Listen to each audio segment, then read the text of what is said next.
Does anybody think that there is anything unreasonable about that conduct?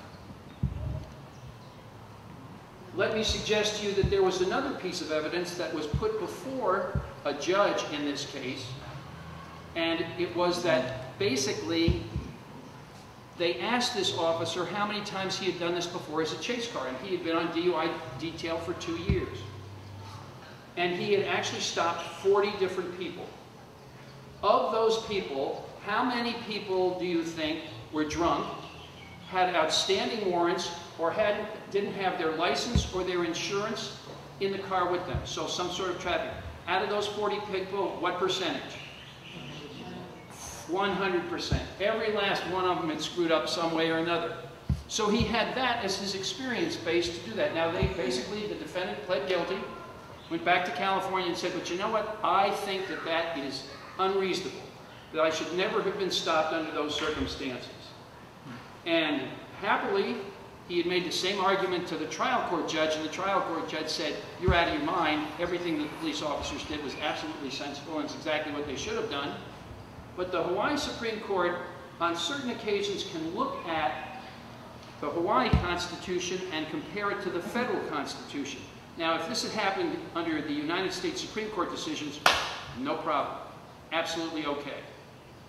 But the Hawaii Supreme Court said, we're going to look at the same language in the Hawaii State Constitution and say, no, it's not reasonable. And it's not reasonable, according to the judge, because he might have turned around for a legitimate reason.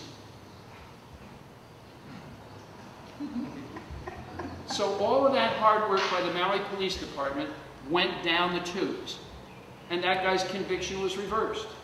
And now the police department can't put chase cars out there on Maui, even on roads, because it would be unreasonable to pull somebody over because they might. Now, how many people think that's a really great idea to have laws like that in the state of Hawaii? I'm looking. Is there anybody from the ACLU or the Criminal Defense Bar here? You can raise your hands. I know how you really think. The point is that we have stopped being a system that regards the rule of law, and we become basically the law of rules. This is a rule that says because there's this possibility that there might have been some legitimate reason for him to turn around, that you have to ignore common sense and the experience of the police officer. So, what we hope to do someday, and it was before the legislature this year, and they didn't do anything about it, is to make it so that decisions are made by state courts that are in conformity, when it comes to suppressing relevant evidence, in conformity with the decisions of the United States Supreme Court. Now, believe it or not, Hawaii is not the worst state in this particular example than there are in others. There are actually states where you are not allowed to do sobriety checkpoints. They will sit there and say that you cannot do that. And the people who have done that at the Supreme Court have absolutely unequivocally condemned some of their people to die. Because sobriety checkpoints work. When they're put up, the death rates go down. Matt has proven this not only here in Hawaii, they've proved it throughout the United States, as well as Europe and Australia and New Zealand. All of them have statistical evidence that will indicate that as long as you have those checkpoints and they're well emphasized and they're put up, then ultimately people end up dying less from drunk drivers. And they kill themselves less often as well. So those types of decisions do a tremendous disservice to the concept of the rule of law, in my opinion. That having been said, that's what I would like to see, a change in that direction. Because what is it, in effect, when you have a well-advertised sobriety checkpoint? It's prevention. And that's what we really need to do. You're on the path to that here. I'm not going to blather on and on forever because I'd rather hear what your concerns are.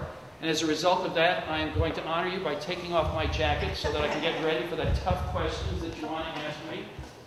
And I will answer anything that you want to know, except about what I was doing on Keamoku Street last week at 11 o'clock at night. That's why. Anything that you want to know about. Life is a beloved prosecutor. Oh, I know what I want to do. I want to give you a plug. Okay? The police department. If you want to know how to keep your community safe, work with your community police officers.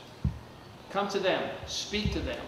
Think about security watches. Those are all things that can help one way or the other. So, and they're going to tell you about pending cases, the area, and the safety that exists. But basically, if you want to know how we're doing in crime in the state of Hawaii, largely due to the work of the police department. Right now, things are going very well for the smaller cases.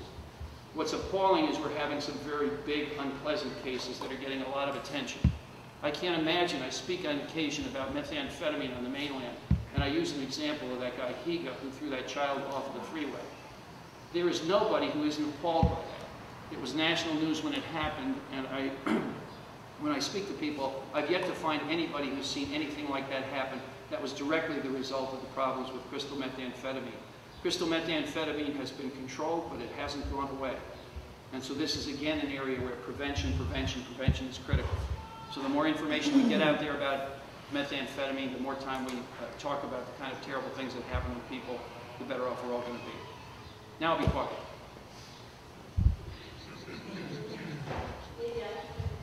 Your thoughts on the dogs in the schools, you know, that was brought up in this, but not. Frankly, I like anything that gives you a chance.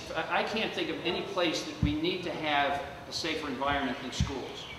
And I think it's absolutely, and frankly, the schools act sort of in parentis locus, so they're sort of the local parents while they're there.